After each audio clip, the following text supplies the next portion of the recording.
It has been 42 days since children and teachers were kidnapped in Oyo State.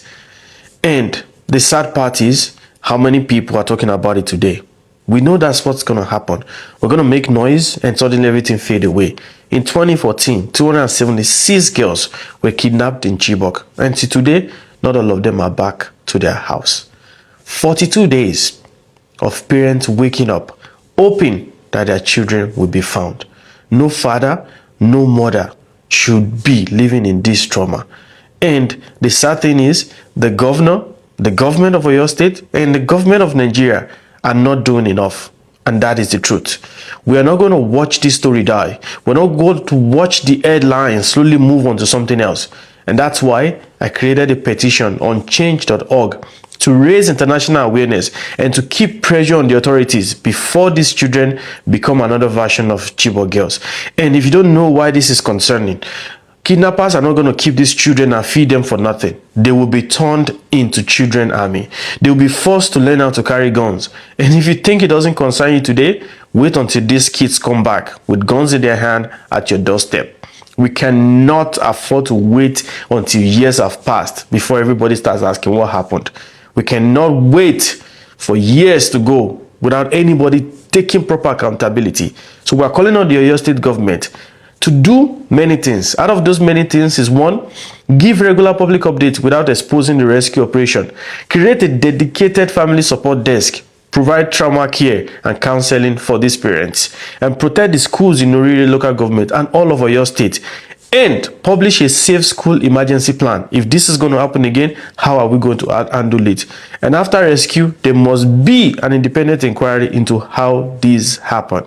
This could have been any of our kids. So please, I beg you, I don't need your money, but please sign this petition, share it, tag child rights organizations, tag human rights groups, and tag anyone that can help amplify this voice. We must not go quiet, and we must not let this be another Chibok girl scenario. These children are in the forest under the elements while we sleep peacefully, while the governor's children and the president's children are enjoying their own freedom. It should not be allowed to go quiet. Please sign this petition and share it with every single person. We need UNICEF. We need every meaningful government out there to pull the weight behind this request. Thank you. I don't usually make videos like this, but I feel like I need to say something as a Nigerian citizen. The beginning of this year, thousands of people never thought they would be captured by these bandits. They thought it's never gonna be them in that situation. Now, don't you think you and I could be the next ones? Every day now, we wake up to another sad story. Either kidnapping, attacks. Students are not even afraid to go to school. People are afraid to travel. Everybody is now living in fear. And the truth is, one Abanyanze is not about North or South, Muslims or Christians or any specific tribe. This is about Nigeria as a whole. Because Abanya one day para in one specific place, now it's everywhere trying to cycle us. That bag of rice that you've collected to vote won't act as a shield and stop a bullet from entering your body. That 5,000 naira you've collected to vote won't pay for your ransom when you are kidnapped. As Nigerians, it has reached a point whereby we are not asking for anything. We just want to live with our families in peace. This government has failed us. But I'm not here to fight anybody. I'm simply speaking as a Nigerian who wants to see this country becomes a safer place for all of us. Now, there is one thing I want to say, especially to the youths. Every election season, I hear people say, I will not go and vote and waste my time under the sun because they will rig the election anyway. So my vote doesn't count, so I will not go and do it. But think about it. If millions of people now stay at home because they believe their vote doesn't matter, then who is left to decide the future of the country? And if your vote doesn't matter, why would these politicians be spending their money to get our votes? Why? Back in 2015, when Buhari won the election, you think the people up there wanted him to actually win? No. But they cannot rig the election because of the way people voted for him and because of the gap between him and his opponents. So there is nothing you can do to these people that we've elected by ourselves. You can't see them. You can't have access to them. The only power you have now is your PVC. So if you don't participate, you have already given up your voice and you continue living in hunger and fear for another 4 years before you get another opportunity to vote. So get your PVC, Learn about every candidate, ask questions, and vote wisely. Please and please vote wisely. Don't vote because somebody gave you money. Don't vote because somebody belongs to your tribe. Don't vote because somebody is just making noise on social media that I'll do this, I'll do this, I'll do this. Vote for competence, vote for character, and vote for people who you genuinely believe can move the country forward. Nigeria belongs to all of us. The future of this country will not be built by complaints alone.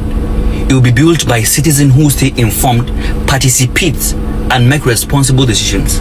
So may Allah protect our communities, comfort every family affected by violence, and grant peace and security to Nigeria. Amen. Sometimes I wonder what Nigeria will actually look like in the next 20 to 30 years. Because we often say once these old politicians are gone and the youths take over, Nigeria will finally become a better country. But I have a question. Are we really preparing better leaders now, or just a younger version of the same problem?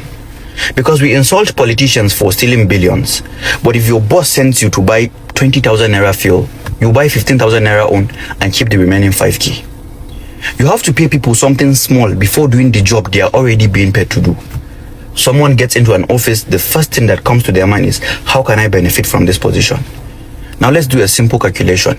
If somebody can compromise their integrity for 5,000 naira, and then one day that same person becomes a commissioner, a governor, or even a minister, and a contract worth 20 billion naira lands on his table, what do you think will happen?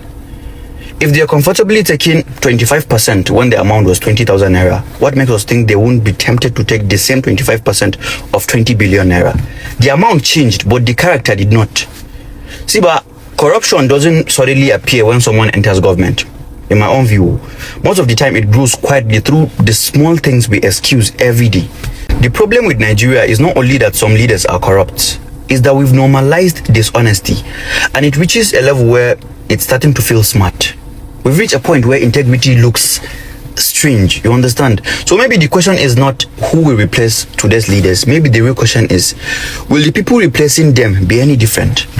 Because if we don't change the way we think today, 20 years from now, whereas in Nigeria, Nigerians won't be complaining about the same people. We'll be complaining about ourselves because we are the ones taking over. So please, we need to work on ourselves. Please.